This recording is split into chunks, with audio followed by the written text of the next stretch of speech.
Bueno, buenas tardes a todos. Vamos a ver un poco acá. Bueno, antes que nada agradecerle a Fucrea y a INEA por haber confiado también en uno de los integrantes de INALE para hacer esta presentación. Cuando estábamos organizando la jornada se entendió necesario hacer una pequeña introducción respecto a, bueno, básicamente por qué estamos hablando de costos de producción y también qué información tenemos a nivel de comparación con nuestros competidores, con los principales oferentes de lácteos del mundo. Y bueno, en esa lógica un poco se fueron manejando diferentes nombres hasta que, bueno, quedó el peor de ellos, que era yo, así que, bueno, igual me van a tener que aguantar. Un poco la agenda que vamos a estar tratando es hablar algo muy rápido del tema de contexto internacional, del mercado internacional de lácteos, pero solamente para dar algún pantallazo. Después, hablar sobre el precio de la leche, o sea, los efectos sobre el precio de la leche. Luego algo de los costos de producción y algunas conclusiones. Acá voy a hacer un pequeño paréntesis donde voy a aprovechar a agradecerle no solo a los compañeros de INALE que me ayudaron bastante a armar esta presentación, sino a mucha gente que a veces llamo de fuera del INALE, de Fucrea, Conaprole, bueno, diferentes compañeros de trabajo que facilitan información y que permiten a veces demostrar cosas con información que ellos manejan y que nosotros quizás no tenemos disponible y que nos dan ese soporte. Empezando por el tema de contexto internacional, voy a poner esta primera gráfica, es una gráfica que mide lo que es la evolución de la oferta de lácteos a nivel del mundo. Ahí están graficados los crecimientos o decrecimientos de un mes respecto al mismo mes del año anterior. Ahí ustedes pueden ver que todo lo que fueron los precios de la segunda parte del 2018 generaron una desaceleración importante a nivel de la oferta. Eso, de alguna manera, fue lo que generó luego el aumento a principios de año de los precios internacionales, que la visión de hoy es que están en un cierto equilibrio y en un valor que se prevé que se sostenga en este rango de precios. Otro dato interesante que tenemos, ahí esta es una gráfica que publica Rabobank, que son las importaciones de leche en polvo de China. Si ustedes ven allí, en realidad lo que está graficado en celeste son los volúmenes de importación. Y luego siempre en esta gráfica se publican el precio de importación de leche en polvo a China y el precio o el costo al cual China tiene para hacer una tonelada de leche en polvo, que son las dos líneas, la marrón y la azul. Y la punteada es el precio de importación de China. Un dato interesante es que esa desaceleración de la oferta, estamos viendo que luego de aquella caída importante en el 2015 y el 2016, después de aquellas compras en volúmenes muy importantes a nivel del 2013 y 2014 de China, hay una recuperación que es una recuperación constante todos los años y que este año también se vio, por lo cual en realidad podríamos decir que también, teniendo como ejemplo a China, tenemos una demanda que está bastante sostenida, bastante firme y creciendo paulatinamente, con una combinación de una oferta que también se está desacelerando. Ahora, si yo miro de vuelta la gráfica de crecimiento y de crecimiento de la oferta y la miro en un plazo más largo y en vez de empezarla en el 2015, la miro desde el 2012 en adelante, lo que veo es que en realidad esos crecimientos y de crecimiento de la oferta son bastante menores respecto al periodo que tuvimos de boom de precios. O sea, desde el 2015 en adelante nosotros vemos que hay un cambio a nivel de lo que es el mercado. Hoy se habla de una especie de equilibrio entre la oferta y la demanda, pero tanto lo que son los crecimientos en la oferta o los decrecimientos son bastante más atenuados que otros momentos que vivimos, quizás desde el 2008 al 2014, en ese periodo cuando tuvimos precios muy importantes de los commodities lácteos. ¿Cómo afecta esto a los precios? Y bueno, esto ha sido la gráfica, esto es el GDT, el índice del GDT, del Global Daily Trade, tomado desde el 2008 cuando empezó a funcionar hasta la fecha, que es un promedio mensual. Y en realidad, si ustedes ven esa gráfica, tenemos un periodo, más o menos hasta la época que mencionaba, de unos $3.650 la tonelada y otro periodo, luego del 2015, en torno a los $3.000. Pero además, si uno mira esos rangos entre cuánto oscilaba en esa primera fase los precios, había un rango prácticamente de $3.000 y cuando vamos desde el 2015 en adelante, esa oscilación está en el orden de entre $1.400 y $1.500. O sea, tenemos un escalón más abajo, los precios internacionales de los lácteos, claramente,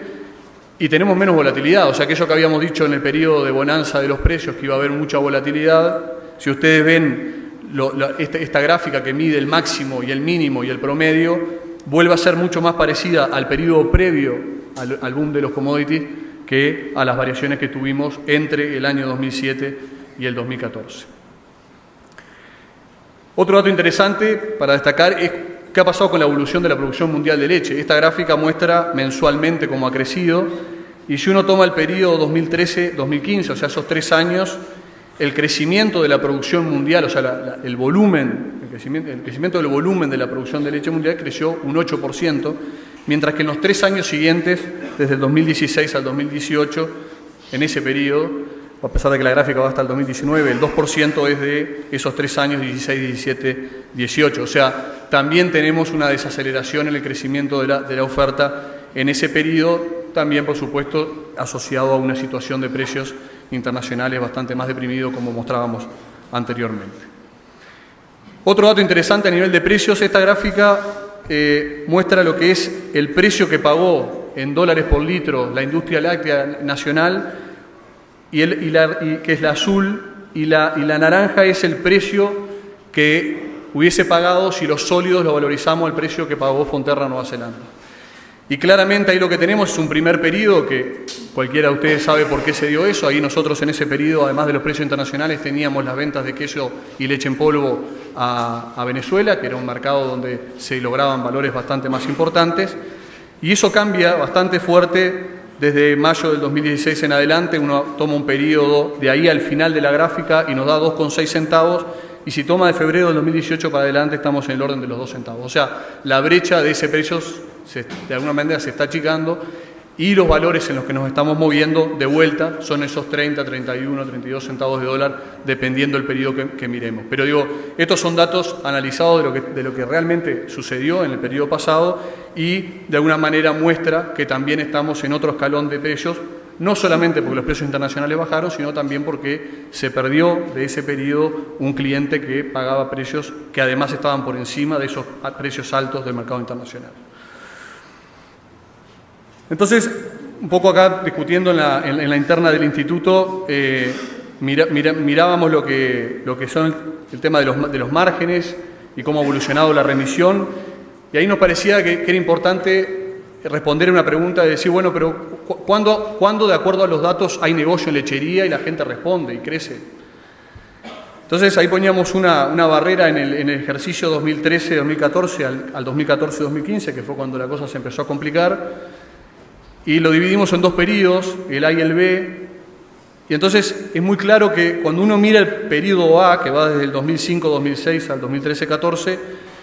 el margen promedio, o sea, si uno restaba un precio pago por... El costo acá está hecho con un promedio de los costos de las carpetas de FUCRE y CONAPROLE, nos da 7,4 centavos ese periodo. Y el crecimiento de la remisión en ese periodo fue 5% acumulativo anual.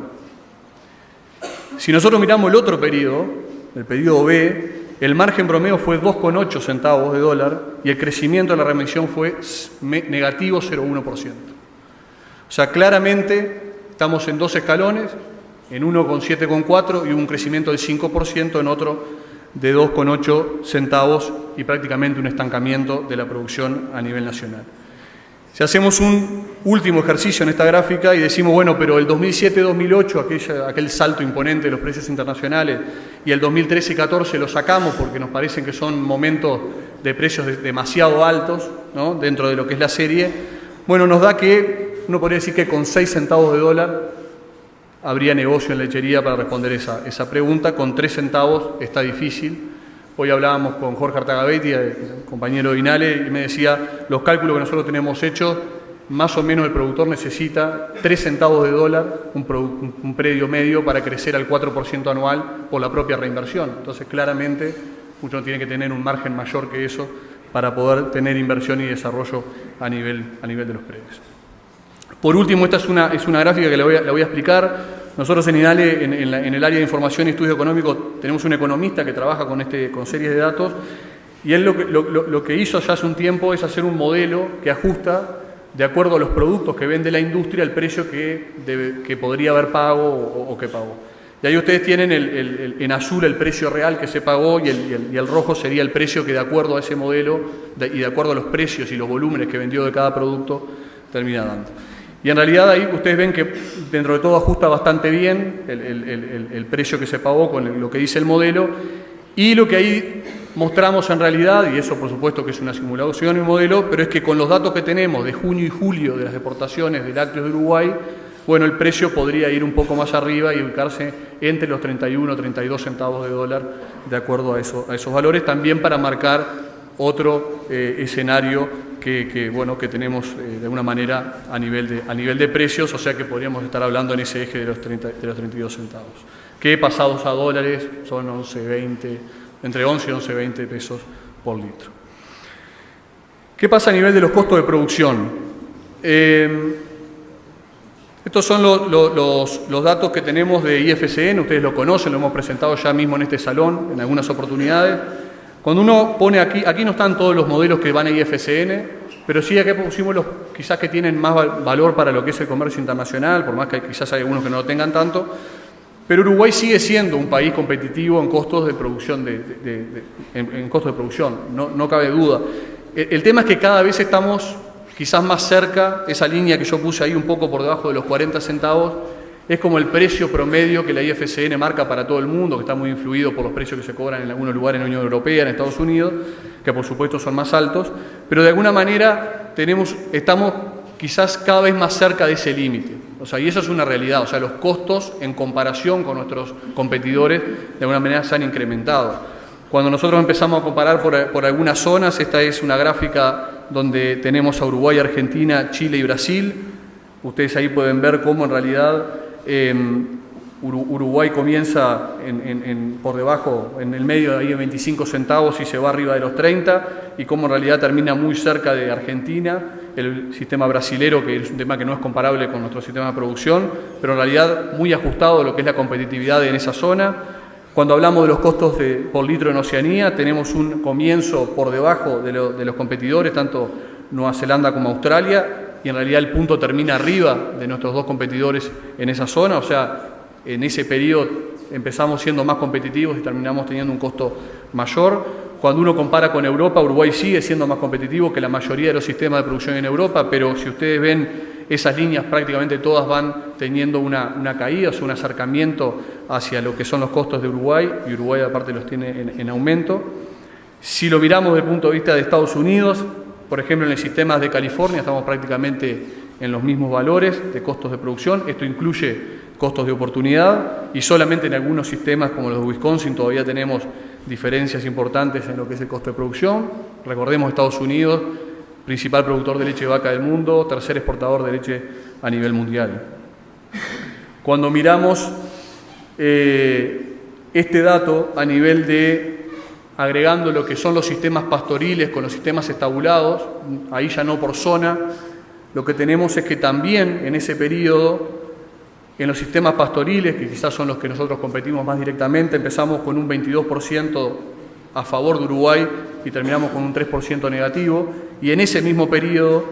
en los sistemas estabulados, teníamos un 77% de diferencia y estamos con un 20%. O sea, acá el mensaje es, claramente hay una señal amarilla, o quizás más pasada de amarilla, en el sentido de que tenemos costos de producción que se están incrementando mientras nuestros competidores están bajando de forma importante los costos de producción. Y esta era otra gráfica que presentó David Becca en el foro de INALE, donde él también, con otra base, con otras estadísticas, pero básicamente lo que mostraba también era que en una serie del 2002-2003 al 2018-19, después hay datos estimados, pero parémonos en ese lugar, Uruguay y Argentina comenzaban ese periodo con costos de producción mucho más competitivos y terminaban con costos por encima de muchos de nuestros competidores, que ahí están de alguna manera graficados, salvo Estados Unidos, sistemas más bien pastoriles. O sea, también esto va sobre la misma lógica que mencionábamos anteriormente. Y cuando y en realidad esta gráfica la mostraba Becca, después yo conversando con él me decía, bueno, es una gráfica de Australia del 2005-2006, con datos del sistema que ellos manejan en Red Sky, y él mostraba esta gráfica en el foro y decía, bueno, y ojo que cuando uno relaciona costo con retorno de capital, hay una relación, un R cuadrado de 0,46, o sea, si yo bajo el costo, tengo más rentabilidad. Parece bastante claro, pero después con Jorge empezamos a pensar, bueno, pero no hay algo de esto en Uruguay. Y él encontró una gráfica que había elaborado cuando trabajaba en el proyecto Costo de Conaprole. Increíblemente, cuando uno se para en el ejercicio 2013-2014, un ejercicio con precios muy altos de la leche, donde uno podría decir no me interesan los costos de producción,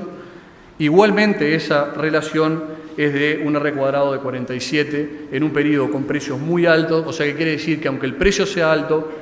el nivel de costo y la mitigación de costo, el control de costos, seguía teniendo una explicación muy importante a nivel de la rentabilidad de las empresas. Por último, poco analizando, esto se lo pedía a Guillermo Bategasole de Conaprole, decía, bueno, ¿qué pasa con el precio, con el costo promedio y el costo del 25% superior? Porque decimos, bueno, en realidad, a veces capaz que hablamos del costo de producción y decimos, bueno, habría que traer un extraterrestre para producir a tales costos. Entonces yo le decía, bueno, vamos a hacer algún análisis. Entonces, lo que miré ahí es decir, bueno, ¿qué diferencia hay en toda esta serie entre el costo del 25% superior y el promedio? Y me dio que prácticamente, salvo algunos años, casi siempre es 9%. 9, 8, 10, pero hay varios años de un 9% menos de costo del 25% superior que del promedio. Y eso lo volví a pasar a la gráfica que hoy tenía dividida en dos etapas, la etapa A y la etapa B. Y en realidad lo que hice fue graficar el margen promedio, o sea, el margen de los productores del promedio y el margen de los productores del 25% superior. Y dije, si hoy dijimos en esa gráfica que el negocio estaba en 6 centavos, vamos a poner una línea en 6 centavos y veamos qué pasa a nivel de los diferentes sistemas. Y lo interesante de esto es que cuando uno mira el margen promedio de estos 13 ejercicios, el costo promedio 8 veces estuvo por debajo de esos 6 centavos. Y cuando mira el margen del 25% superior, en esos 13 ejercicios, solamente 3 veces de esos 13 estuvieron por debajo de los 6 centavos y en uno de ellos, que es el último, prácticamente estuvieron en 5,8. O sea,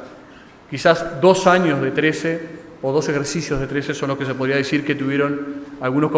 complejidades económicas respecto a esos 6 centavos que pusimos como dato del crecimiento o no crecimiento. En síntesis, y bueno, y quedando aparte abierto a preguntas, porque seguramente fui muy rápido y quizás quedaron dudas, el escenario actual del mercado internacional de lácteos muestra un equilibrio entre oferta y demanda. Yo creo que hay por lo menos perspectivas de que el precio se pueda mantener en estos valores. De hecho, ahí lo veíamos, una demanda que está bastante sostenida y con una oferta que se ha mitigado, o sea, que ha tenido crecimientos menores o decrecimientos en los últimos meses. La volatilidad ha disminuido de forma significativa, eso es claro, lo mostramos en las gráficas, y por lo tanto entendemos que no es esperable que los precios se comporten como en el periodo 2007-2014, es decir, no esperamos $5.000 de leche en polvo, tampoco esperamos que valga 1.600, 1.700 como en algunos momentos de ese periodo.